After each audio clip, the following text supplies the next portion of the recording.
Bring it on with 40 to 70% off almost everything at Gap Factory and gapfactory.com. Matching styles for the family are on sale too. Shop it all through April 12th. Spring it on with 40 to 70% off almost everything at Gap Factory and gapfactory.com. Matching styles for the family are on sale too. Shop it all through April 12th.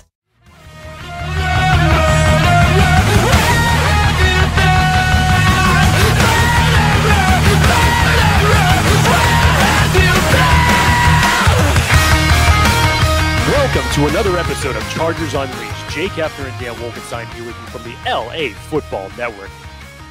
Dan, I wouldn't say something like this, but given the way that the past couple of weeks have gone for us on this show, it's been a minute since you and I have just talked to each other by ourselves. So I guess it kind of feels weird to get back into that type of a format. Hi, my name is Dan. Yeah. I'm a Chargers fan. I cover the team a little bit. Nice to meet you. What's your name?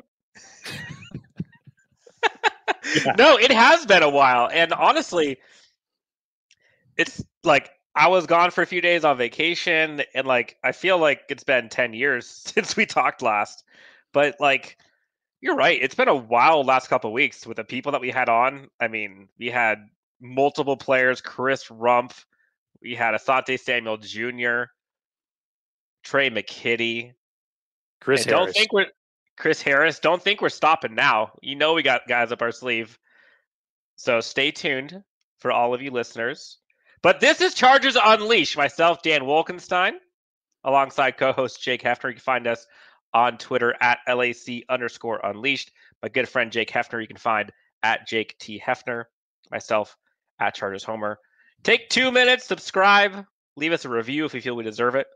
We are sponsored by a whole bunch of awesome people up at the top if you're on YouTube.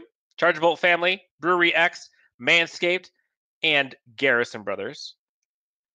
So, Jake, it is kind of the dark ages when it comes to the amount of content that folks have. We're in mini camps. Rookies have been in there. We started seeing some new players. Where do we start today? I think it's just that feeling of excitement to the fact that, yeah, it's nice to see the rookies and the veterans coming back on the field now, albeit 11 on 11 non-contact drills. We heard Coach Staley talk about that there is not going to be any of that type of contact. And with someone in particular, yeah, you don't want to take that type of a chance. Number 33, it is good to have you back on the field. I don't even care if it's in this type of capacity. Just seeing Derwin James back on a football field again, no matter what kind of field it is, no matter if it's not in pads, I don't care. Derwin James is a welcome sight to see. Yeah, so I mean, we're going to get into the mini camps in general. We're going to get into kind of some of the newest updates with this team. But I think just first and foremost, like you said, seeing some of these guys back in uniform, back at the podium, like seeing Derwin James smile on the podium for the first time in probably a year is remarkable. Being able to see like Drew Tranquil starting to get after it, able to see just a lot of these guys kind of gelling. You start to see some of the feedback that Derwin James has already had on rookies like Asante Samuel, calling him a dog already. I mean, it's hard to not get excited at this time. And that's probably the case for every team. But just looking at the sheer talent, again, asterisk, when healthy, on paper, this team is going to be a problem. A problem. So yeah, I know I'm generally the optimist, Jake. Generally. That's an understatement. But Jake, this Chargers team with the potential of maybe one trade scenario that we'll talk about in a bit could be Super Bowl contenders. Would you go that far? I wouldn't go that far. No, I wouldn't go that far. Oh, always bringing me down. Dude, somebody's got to do it. You're the realist. Yeah. I'm the optimist.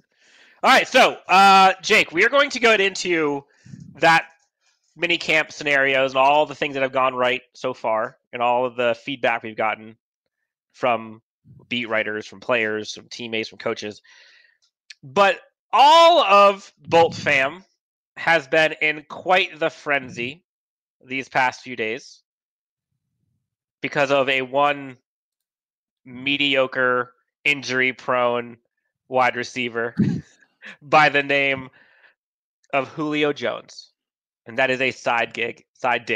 There's a little Twitter spat that happened about a injury-prone, quote-unquote, all-pro in Julio Jones. But before we even get into would it work, do you even think it's a possibility?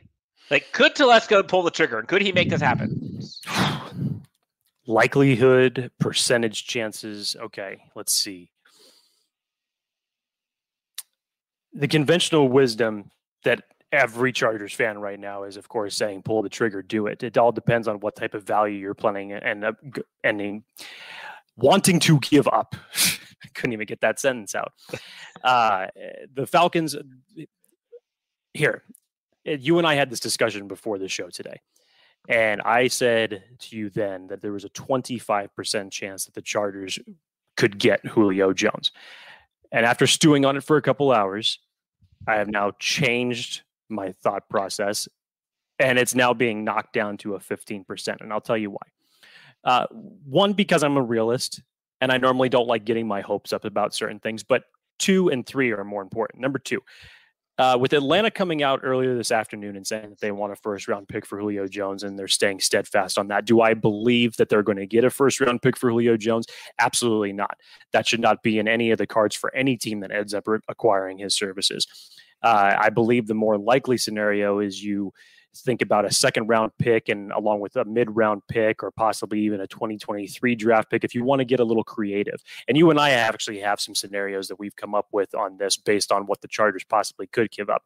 But more importantly, number 3, I don't believe that this is a move that Tom Telesco will make just because history has shown that it's not unlikely. We know how much he values draft picks. Say what you will about how he uses those on draft day.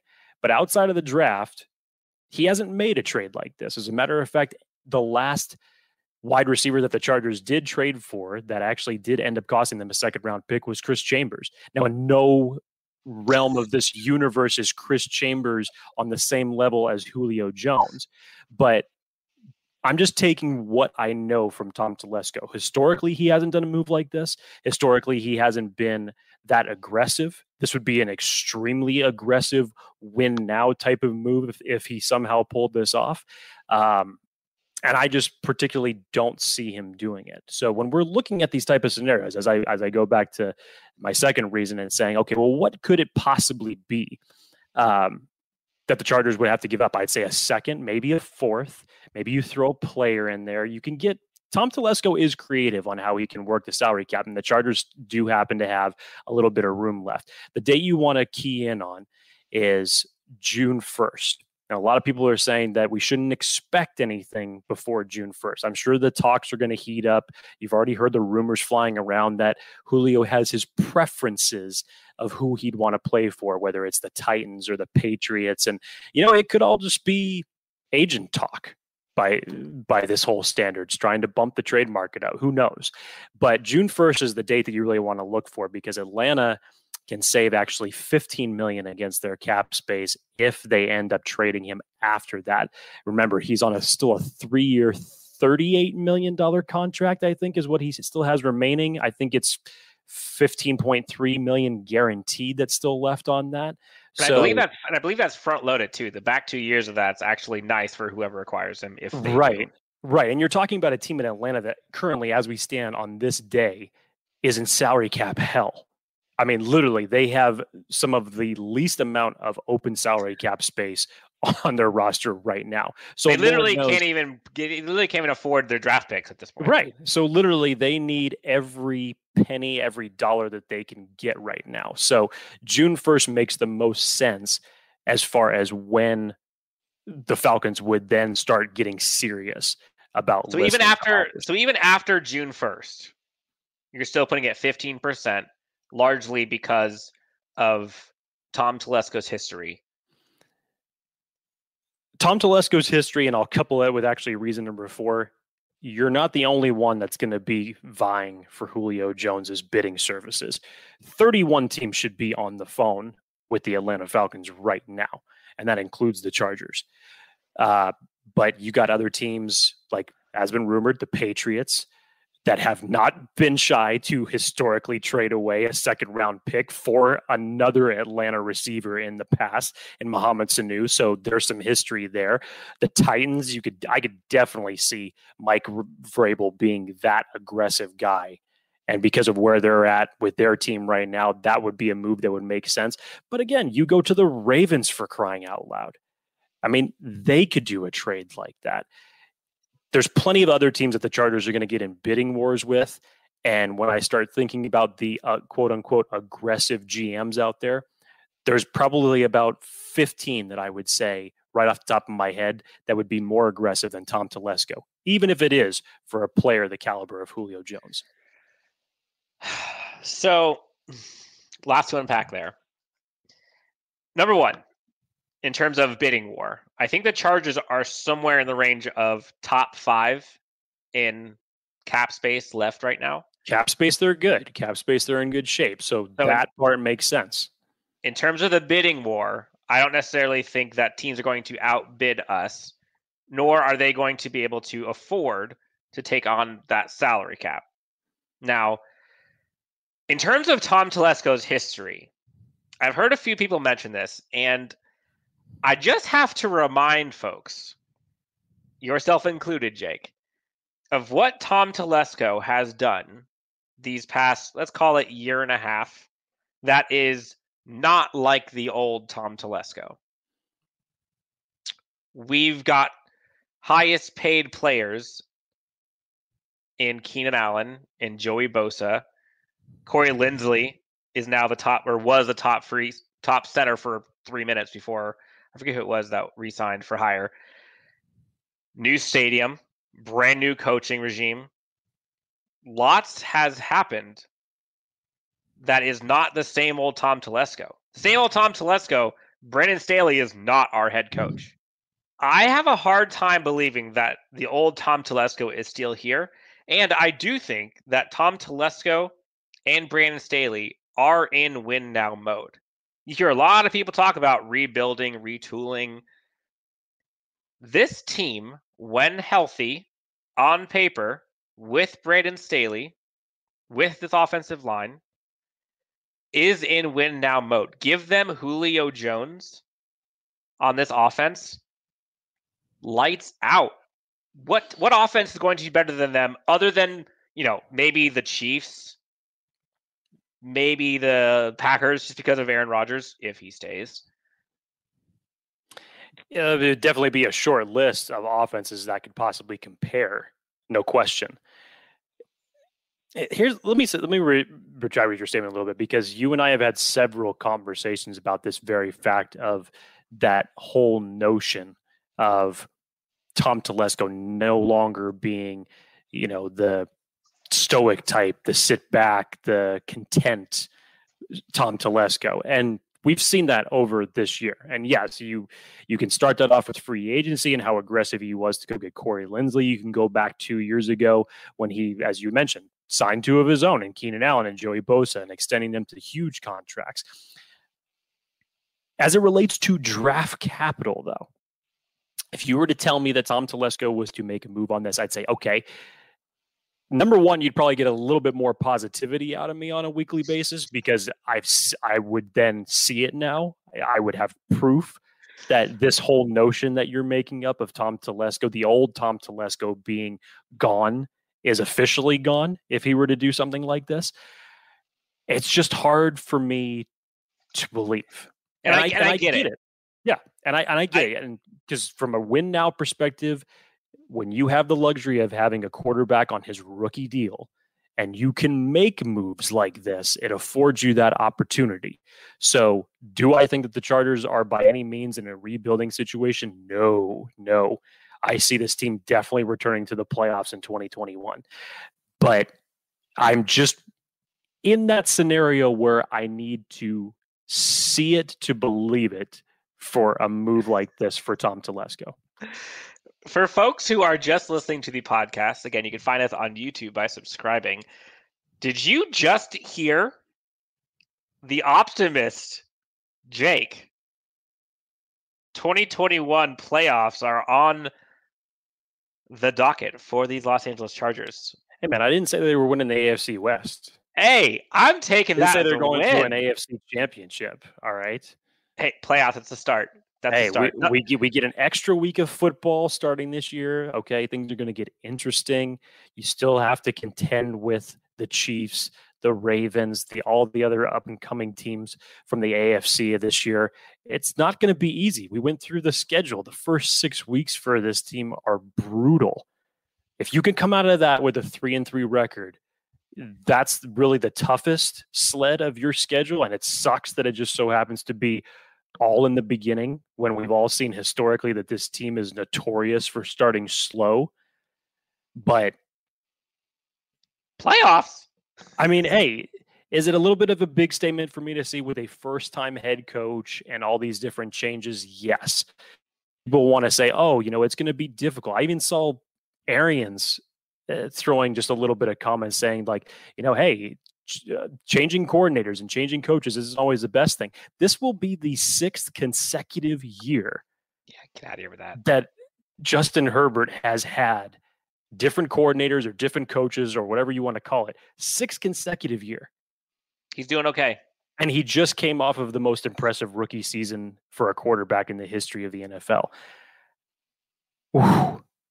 I think you can kind of put that to bed. And I think that Brandon Staley's game plan, along with the coaches that he's going to put around him, are going to put this team in better position to win. So yes, I don't think me saying the Chargers are going to be returning to the playoffs in 2021 is that big of a statement. Now, what are you going to do when you get to the playoffs? That'll be a difference maker. We've got weeks, we've got months to be able to talk through how deep into the playoffs this Chargers team will go. I will just say this last thing on the Julio Jones piece. Do I think the Chargers could do it? Absolutely. I am definitely higher than 15%. I'm in the You actually didn't even give me, I was going to say, so what you had 33% is what you I'm at like a 33%. I feel like it's a 3-team race. I don't think it's a bidding war. I think it's a matter of who's going to have the cap space and willing to part ways with draft capital. Now, we'll get into the specifics if we need to around draft scenarios. Everyone's seen them ad nauseum at this point. Let me just remind you of the scenario going into last season's free agency. Chargers were rumored to be going after a Tom Brady because they were wanting to get ticket sales and they're wanting to kind of get some hype going around this team. Didn't work, thank goodness. He went somewhere else. We got our guy in Justin Herbert. Just put yourself in the eyes of, or in the mindset of Dean Spanos. You're about to go into SoFi, coming off a pandemic. You got a lot of buzz. You finally got offensive line for your offensive rookie of the year. Your guys are healthy as of right now. Bringing in Brandon Staley and then a whole new coaching staff and then Julio Jones. Like, is that not box office? Like, that is pretty on brand. If you look at his history these last couple of years with wanting to get box office in LA to compete with the Rams, like, it makes sense. I mean, I get it from that standpoint. It's Hollywood, so it kind of comes with the territory, and for the Chargers being still a team that's really is fighting for a piece of the LA market. And yeah, you're way behind the Rams as far as a fan base goes. But my brain doesn't think from a ticket sale perspective. Mine doesn't either. I don't think about that. I don't think about situations to where I think that like a Tim Tebow type of a move is going to get media attention and all of a sudden be the highest jersey sale that's on NFL.com. It doesn't work like that. If I'm Dean Spanos, to me, what situation is putting me in the best situation to win? Now, would Julio Jones definitely fill that bill? Absolutely. But I'm not thinking about butts in the seats first before I'm thinking about actually winning games. You start winning games, then the rest is going to take care of itself. I totally agree. And I for sure do not want to see this team make decisions based on getting butts in the seats. But there have been rumors that has happened in the past. So I'm just saying, extrapolate that out. Who's to say it wouldn't happen again? So as a whole, there is a chance that the Chargers could get Julio Jones. And if that day comes, holy crap, we are going to be going through roster scenarios and dreams for days. But let's just put that to bed for a bit because I don't want to get anyone's hopes up, yours included, Jake. Because you already failed with some of those tweets yesterday that you fired up. Sorry, I will do blank if the Chargers acquire Julio Jones. Did you see some of the answers, by the way? I saw folks talk about like getting tattoos. I saw folks belly flopping in the SoFi River. I mean, hey, I like some of those responses. Some were what? I would donate $100 to his favorite charity. Like, that's a good thought. I like that one. But yo, that's a scary thing to put out there in the universe, Dan. I know, and they did. So I retweeted some of those. So I'm hoping for their sake and for our sake that they all come true. Look, because I hope it comes true. But for the love of God, just be safe with whatever you're going to do in the aftermath. That's all. That's all I'm saying. Yep. So before we go into the break, I feel this is a good time. I can see in the back corner of your household, the brown stuff. This episode. Sorry. Over there. This episode is brought to you by Garrison Brothers. They are a distillery in Texas. And Jake actually was on vacation. Do you know Garrison Brothers was within 25 minutes of where we were staying at our Airbnb? And you didn't go? I didn't know that until I was home from the airport, and my brother-in-law told me that. And I was like, you have got to be kidding me. I absolutely would have gone. So I apologize, Garrison Brothers. Next time I'm in Fredericksburg, I'm making my way to you as well. Garrison Brothers, check them out. They have a fantastic arrangement of whiskeys, bourbons. They are one of the best around. Highly, highly recommend Garrison Brothers, one of the sponsors of Chargers Unleashed. We'll come back after the break. We will talk all things minicamp, rookie camp, and what we are excited for coming up next. Chargers Unleashed. Spring it on with 40 to 70% off almost everything at Gap Factory and GapFactory.com. Matching styles for the family are on sale too. Shop it all through April 12th. Welcome back to Chargers Unleashed. Jake Hefner and Dan Wolkenstein here with you from the LAFB Network. Dan, we still got a little bit more to get into on the show. Obviously, that we have the OTAs that are now kicking off, the rookie minicamps that are taking place, the veterans that are coming back. It's nice to just see the team back again. But before we do that, we would be remiss if we did not talk about and bring up Manscaped. Fantastic. If you have not gotten the Lawnmower 4.0, Dan, I know you have. Have you utilized it?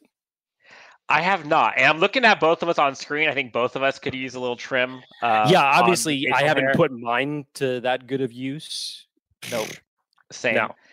But no, they have fantastic products. We are sponsored by Manscaped. If you go to manscaped.com, use the code UNLEASHED, you'll save 20% and get free shipping. They've got all kinds of stuff. They've got the Lawnmower 4.0. They've got all kinds of like deodorant for your underwear area. They've got great boxers. They've got shirts. They've got mats for all of your needs. Manscaped is kind of stepping up. I see them more and more all over the place. I know everyone's heard of Manscaped at this point, especially if you're listening to Chargers podcast out there. If you need anything for your friend, for yourself, for your significant other, or maybe for your family, use Unleashed. Save 20%, free shipping, manscaped.com. They will thank you. And maybe you'll thank them. Who knows? I think that there could be some dual thanking going on there. Yeah. I see it. I can see it. All right. Enough ball talk. Let's talk football. Let's talk balls. Let's talk football. On the football field. All right, Dan. I know it's early. I know we've got the rookies coming back into camp. The veterans have joined them this week. It's very early. We're talking day 2 of these two groups finally coming on the field at the same time. But early takeaways, we said it at the beginning of the show. Let's just start it off with the obvious. How good does it feel, whether he's in a cutoff shirt and shorts However, he could dress however he likes right now. It really doesn't matter to me. Having Derwin James back on the field as a full participant, fully cleared to practice participant, it just feels amazing. I don't care if he wears Baby Gap clothing every day. Put him on the football field. Keep him healthy. Please, please, please, please. This team is night and day different with number 33 on this defense, both on the field and off the field. He brings so much energy, so much elite talent, and just the swag and the overall skill set he brings, you cannot replicate by anyone on this team nor anyone else in the entire league. He is that good at his position. Put him with Brandon Staley. I cannot wait. Now, I don't know about you, but I'm trying to like temper and just brace. I find myself like just bracing. Not necessarily just Derwin James, but just generally. This is why, Dan, you asked me the question, why do I have to bring you down to earth time and time and time again? It's because of this right here. I want you to remember this very fact. You saying that you're trying to temper expectations. I try to get you to do that a little bit more often when it comes to this team. Not that I want to be an overall pessimist, but again, I just go off of what history has told me, my friend. And I try to not give my hopes up either. Is it great to see at this point of the year? You're damn right. Does it mean anything right now? No, it doesn't. But at the same time, just try to temper your expectations a little bit. But you know what? It's May. It's the off season. We got to have something to get excited about. So by all means, you know what? Go ahead and let your emotions go. Go ahead and for the next 20 minutes, be the most positive Dan Wolkenstein that you can be. Oh, I don't think the world is ready for that yet. I'm not ready for it, but you know what? Let's say the Chargers make it through the offseason, make it through preseason with the roster fully intact. Oh, I'm already regretting. Do you know how much buzz this team? We already have apparently the Coach of the Year, MVP candidate, Comeback Player of the Year, all on the same team. Rookie of the Year candidate. I mean, and that's without a ball being snapped. Damn. I'm telling you, dude. I'm telling you, if this team can make it through preseason healthy, they will be, I'll put it right now, they will be a top 10 team at minimum by the start of week 1 on polls. I mean, I don't think that's I think that's a fair assessment to say top 10 team, but you better be knocking on every piece of wood that you can find, okay? If you're walking along the street and you walk past a bar that just so happens to be of wood, knock on that. We all need to. I'm not kidding.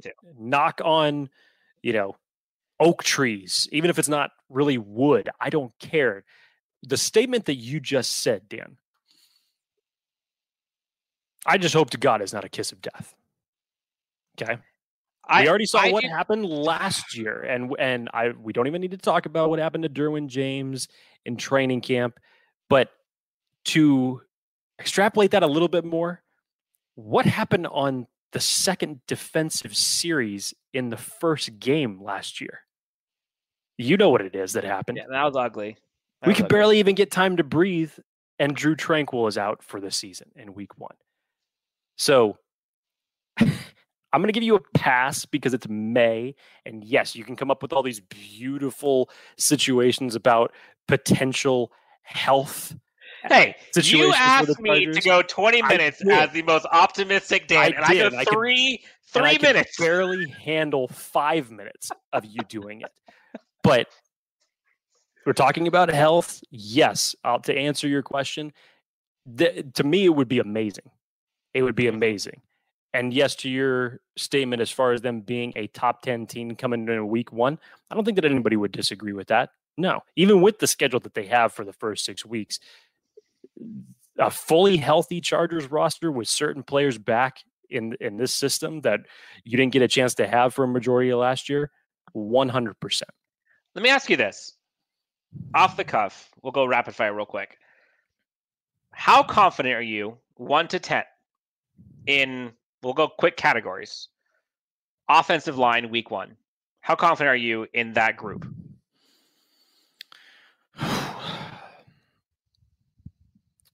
I'll go as far as to say you're going to get better production out of this group than what you got out of last year's group. Well, one, because across the board, there's more talent there. But we can't just think that this offensive line, even though you literally replaced 4/5 of your offensive line via free agents, via the draft, and even though it is the likes of guys like Matt Filer, Oday Abouche, Corey Linsley, and then Rashawn Slater to pair with Brian Bulaga, that's still going to take some gelling. Okay. And even from Justin Herbert's standpoint, you go to Dan Feeney to Corey Linsley now, there's going to be some learning curves with them just from, them getting used to one another, especially from Corey Linsley's standpoint, getting used to now 2 guys that are on either side of him that he totally different in Green Bay. So you're still going to have some learning curves, and this offensive line is not going to be flawless coming out of the gate. Just remember that. All your hopes are is that you get better results out of it on a week-to-week basis than what you got last year. And hopefully as the season progresses, this line gets better and better and better. And more importantly, I don't want to see 16 different combinations of rotating offensive linemen across the board here.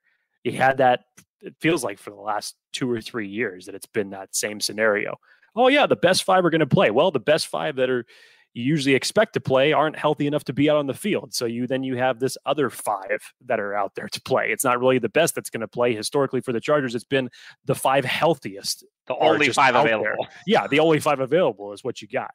So my expectations for them are that, yes, they will be better than the lines that we have seen traditionally over the last couple of years, but temper expectations early on in the season because they're going to need to gel. And yes, you get the preseason back. Yes, you get the on-field training camp back, which is something that you didn't have last year, which is going to benefit everyone.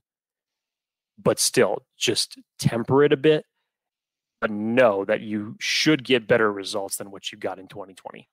Okay, so there's a reason I'm asking you this. So last year, if we graded, skip the 1 to 10, if we graded the offensive line play last year, A to F, what say you? G, H? Yeah, man, you better find a letter grade that doesn't exist yet. Okay, so let's say when they're gelled, let's say week 6, whatever. What are your expectations for a letter grade with the performance of our offensive line? Ballpark. Ballpark, I'd say what's fair is a solid B by that standpoint. Okay. Again, so from F to B. Mm-hmm. Okay. Yeah. Now, I think the second most important glaring hole that this team had was the secondary. We had Rashawn Jenkins leave. Desmond King left last year. Casey Hayward left last year. We were able to sign Michael Davis. We got Asante Samuel Jr. We added Mark Webb. We're getting Derwin James back. As a whole, how would you grade 2020's secondary, A to F? Well, if I have to see as much zone defense as I watched last year, I think I'm going to puke. Not to say that I won't see it in 2021, but if I always have to see it in those type of scenarios at the end of the game in the fourth quarter, and I wonder what's going to happen next. Exactly. Somebody's going to catch it. That's all you could really predict at that standpoint, that the secondary was going to let you down.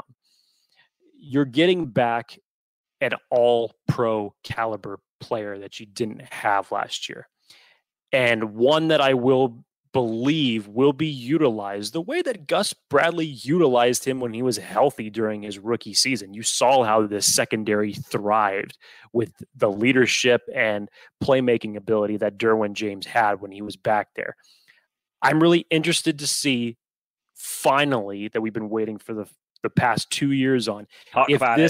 If this team's faith in former second-round pick Nasir Adderley, if what Daniel Jeremiah said right when Nasir Adderley was drafted, that this was the perfect player complement to how Derwin James plays the strong safety position. I've been waiting for it. We've all been waiting for it. I want to see what these two are going to do from a tandem perspective. Yes, you get Mike Davis to return. And now you throw in Asante Samuel Jr. there for your outside corner positions. And let's not forget the veteran leadership of one Chris Harris Jr. Just saying that on paper has the potential to be something, if all parties are, of course, healthy, that has the potential to be a legitimate secondary. And it's not me trying to hype the train up. It's just you have a group of dogs back there. You really do. Even from newcomers like Asante Samuel Jr., Mike Davis is getting better and has been on a year-by-year basis. And if this combination that's the safety position that we are hoping for is what everybody expected it to be, there could be some fireworks. Now, the reason I'm saying this is if we go across all of the position groups on this Chargers team, offense, defense, special teams, arguably the only category or position that may have gotten worse is tight end. But that has kind of been substituted by kind of a dual threat. We got McKitty for the blocking part. We got Jared Cook for the receiving part. Both of those combined, I feel like is kind of like a Hunter Henry. Takes up more of a roster spot, but more or less. But I'll still say Hunter Henry was better than that. Other than that, every single position group on this team, I would argue, and I think you would agree, is better. Linebacking core, get Drew Tranquil back. Immediately better. And you get Matt Filer back. Defensive line, Nwosu. Ingram didn't do much last year. I feel like that might be net even, maybe a little more positive for putting Fackrell in that standpoint. We got the safety group, obviously better. Corner group, going from Chris Harris, Michael Davis, and Casey Hayward. Swap out Casey Hayward, Asante Samuel Jr. I mean, Casey Hayward wasn't terrible last year, but he wasn't great. I think Asante Samuel Jr. has a much higher ceiling than him. Receiving core, Josh Palmer has been added. Running back, let's call it net the same. You'd think your quarterback plays would be just as good. Like, coaching staff is through the roof better. Like, not even close. Like, that's what people are excited about. That we've gotten better at the most important areas. And not just a little bit better. Like, much better. We're going from like GF rating offensive lineman to potentially a B. To be able to see like that potential in mini camps, OTAs, and seeing some of these young guys already getting hyped up by some of the veterans already is like, that's exciting. Like, it's hard not to be excited. And I'm sure all 32 fan bases for all 32 teams could say the same thing. But they all cannot say that on paper their team should be in championship contention. They just can't. There's probably 5 to 10 teams maybe that can say that. And we are one of those 10 teams. Yeah, not every team can say that. I'm waiting for the day that it ends up translating from paper to field. Agreed. Show me some results. I'm sick and tired of saying that phrase, on paper right now. Yeah, the Chargers look great. How many years have we been saying this? How many times have we heard the analysts in preseason say, oh yeah, the Chargers are a sleeper Super Bowl contender? I'm sick and tired of hearing that over and over and over again. Not because I hate people being optimistic for this team, but come on, let's look at the history. You have to look at the intangibles of everything, not just the talent on the field. How are they coached? And I think the biggest TBD in this and the biggest anomaly is Brandon Staley. Agreed. Because we still have to remember that while we love the philosophy and the energy that he's brought to the head coaching position and the rest of his staff, and just how it seems like everything is going to mold his way, and we see what he's done in his past coordinator positions, he's still a first-time head coach. So again, if this was still an Anthony Lynn-led team, we'd probably be able to go through and pick this out a little bit better and have a better anticipation of how this team is going to be run, how it's going to look. But we really don't know. Who the hell knows? We really have no idea. And honestly, that's probably what's most exciting about this whole thing is like your guess is as good as mine, is as good as Daniel Jeremiah's, is as good as nobody knows what this team is going to look like. Like we can predict, we can hope, but it's too early for that. don't even talk to me about predictions right now. No, but there's just so many moving parts, and it's like being an air traffic controller, and you're trying to land 37 planes all at the same time. That's what Brandon Staley is trying to do right now with this whole team, coaching staff, players, training. I mean, that's tough. Here you go. I'll give you a short wish list. All right. Expectations right now are extremely low, and I'll give you just a short wish list of 3 things that I would like to see from this team throughout this season. And it doesn't even have to matter from a standpoint of wins and losses. Ready for this? Get your pens and paper ready, folks. Everybody should have at least one of these on the top part of their list. Special teams, just improve. You don't even have to be the best in the league. Hell, you don't even have to be top 10 for crying out loud. Just improve. You literally cannot go any lower than what you did in 2020. And I think that certain moves that Tom Telesco did, whether it's free agency or the draft, and even from a coaching standpoint, I think that those pieces are in place for them to be more successful. The kicking situation, time will tell on that. We'll see if someone remains with the money or if he's going to go bankrupt again. Uh-oh. And I will say real quick, Chargers acknowledge how important this is and how much work was needed. They went out and signed. We got 2 kickers, got a whole bunch of guys that were drafted that are special teams aces and will be helping there. So this is an important section of the team that Brandon Staley needs to fix and wants to fix ASAP. Second thing I don't expect to happen. If the Chargers go to run it on first down and they gain either no yards or negative yards, if I see them run it on a 2nd and 13 again, I don't know what I'm going to do yet. Like a running back draw. Okay. And I'm not naive. Is that probably going to happen in 2021? Yes.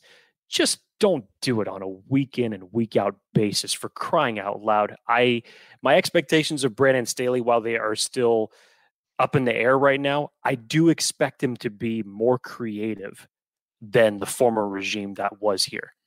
He was hired because of innovation. And number 3, and that's another one that should just be very easy, that you can't go any lower than this. For the love of God, blitz. You have a former 2nd-round pick now in the final year of his contract in Uchenna Nwosu that was barely utilized last year because you had a former coaching staff that favored the veterans. Friend of the show. And didn't want to put out a guy out there for more than 17 or 19 snaps. Even when the pass rush wasn't working, it didn't matter. That's still insane that it's was still the case nuts last to year. say that. But with Joey Bosa, with Uchenna Nwosu, as we had mentioned, Kyler Fackrell added to this team in free agency, and now you get Chris Rumpf. Again, I think that this entire defensive line, as we've already seen them in OTAs, they've been in 3-4 fronts. So you could see a completely different formatted defense than what you have. I think Jerry Tillery is now going to move from his edge position that he was in for a majority of the time last year. Now kick him back inside and put him next to Linval Joseph, and now obviously with Justin Jones next to him. The interior of this defensive line still is scary to me a bit, but for the love of God, just blitz. Pressure. Just blitz. Seriously. I like that. Practice pressure. That should be just a motto for this team. Figure out your player personnel, figure out what's working. Why the hell go away from it? But this team should have a much higher blitz percentage than it had in 2020. That's my list. I don't think it's too much to ask. It's not too much on the wish list. I think Santa Claus can give this to me. It's not that difficult to figure it out. Those three things right now should be easy expectations for this team to improve on. Special teams, being aggressive on second and long, blitz, not running. Oh yeah, yes. Second and 17. This looks like a great opportunity for us to try to fool them to run the ball. Yeah. So we've gone through quite a bit. It's been a few weeks since we've been able to just kind of go through how we've felt with what's happened. We're going to have some more special guests coming up in the coming weeks. Can't wait for you guys and gals to see and hear them. We actually have a really fun event going on, part of the LAFB Network. On June 5th, we actually have some folks who have won the giveaway who are going to be joining us on the field at SoFi. We're going to be kicking field goals, going into the opponents in the Chargers locker room. We're going to be throwing touchdowns, doing snow angels, may do some Instagram live, who knows. But we are going to be on the field, on the turf, chilling at SoFi on June 5th. You guys will see all kinds of pictures and videos. Can't wait for that. I wonder if our friends over at Charger Bolt family are going to be there too. They might be there. They might be there. I think they might be going. So if you haven't heard, Charger Bolt family, incredible memorabilia that you can actually get signed by some of your favorite players. They actually have Dan Fouts coming up here in a bit, which was awesome. Another friend of the show. They already had Justin Herbert, LaDainian Tomlinson. They've had Keenan Allen, Derwin James, you name it. Check out Charger Bolt family. You can see them on Facebook, Charger Bolt family. They're also on Instagram as well. Tell them Dan and Jake sent you from Chargers Unleashed. Say hi to Ken for us. I think that's it, Jake. Anything else you want to touch on before we dip out of here? That's all I got, man. I'm just happy that to see these guys back on the field, but at the same time, you know, when you see them without pads on, it reminds you that it is still late May, and we've got a little bit of time left before training camp. But get hyped because people will be allowed in training camp in 2021. It's the end of May. Get excited. All of the Chargers are currently healthy. I'm telling you, dude, from now until every day, Chargers, from now until week 1, you are not allowed to not knock on wood. All right. And I should actually require you to send me a video documenting every single day between now and September. You got it. Deal. All right, guys. This is Chargers Unleashed. We are out. Again, you can find us on Twitter at LAC_Unleashed, Instagram, Spotify, podcasts, Facebook. I don't think I'm missing any. Find us everywhere.